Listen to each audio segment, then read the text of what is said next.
It's pretty wild how one single headline, a decision made thousands of miles away, can send these massive shockwaves through an entire nation's economy.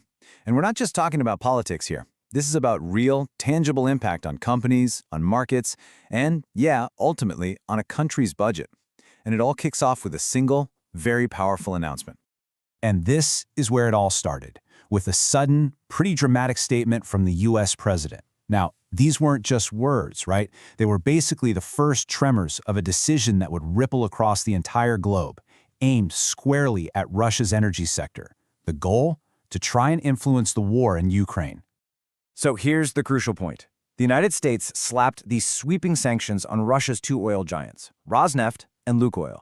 And what that did immediately was put any company or company doing business with them in a really, really difficult position. And as we're about to see, India is right in the thick of it. And look, this wasn't some empty threat. The U.S. Treasury laid down a hard deadline. They said companies have until November 21st to completely wrap up all transactions with Rosneft and Lukoil. So yeah, the clock was officially ticking. Okay, so with this global policy now in place, the big question is, who feels the heat first?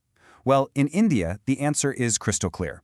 The impact lands directly on the front line of its energy sector. We're talking about the major oil refiners. And this is where a pretty unique vulnerability starts to show. India's private refiners find themselves in a particularly tight spot. You've got Reliance Industries, which is locked into this massive long-term contract with Rosneft. And then you have Nayara Energy, which is nearly half owned by that very same sanctioned Russian company. So for them, this isn't some indirect problem. No way. It's written right into their contracts, into their very corporate DNA. This is where we see a really clear split in the Indian market. While the private players are facing a direct hit because of their long-term deals, the state-run companies, well, they have a kind of temporary shield. See, they tend to buy their oil on the spot market, which just means they buy individual shipments as they need them, through traders. They're not locked into these big long-term contracts.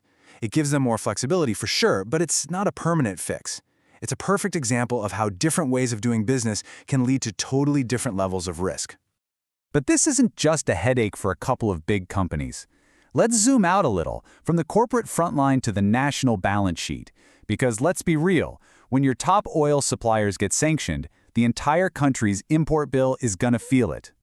To really get the scale of this problem, you just have to look at this chart. Russia isn't just an oil supplier to India. It is the #1 supplier, making up over a third of all the country's crude imports.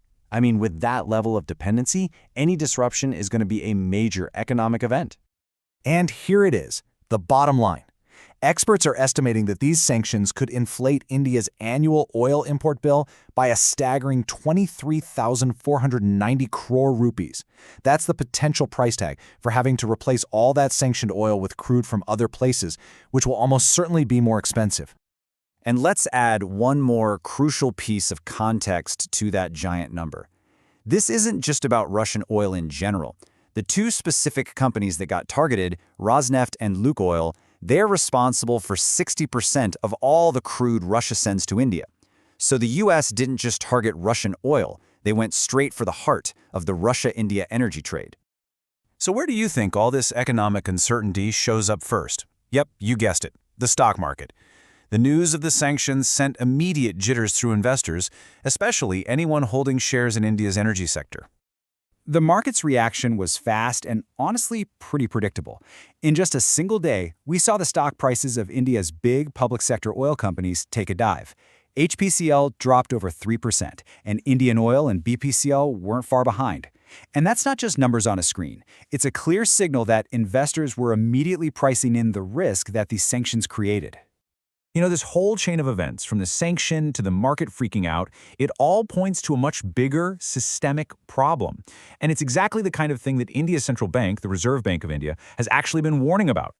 In its official payment system report, the RBI actually has a name for this: geopolitical risk. It's the risk that money flows can just get cut off by sanctions. And it happens precisely because the whole global system is so centralized and relies on just a few major currencies. With these sanctions on Russia, this isn't some theory anymore. It's happening right now in real time. So what's the long-term play here? The RBI basically suggests that events just like this could push countries to start building their own parallel systems. We're talking about creating new ways to pay each other directly, to bypass that centralized global system and protect themselves from being cut off by future sanctions. So this one event could actually speed up a major shift in how global finance works.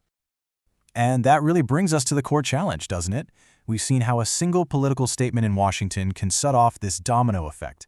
It hits Indian companies directly, it drives up the national import bill, it makes the stock market nervous, and it could even push us to totally reshape global finance. It all leads to this one critical question for our super-connected world. How does any nation truly protect its own economy when a single decision made thousands of miles away can change everything overnight? Subscribe and share.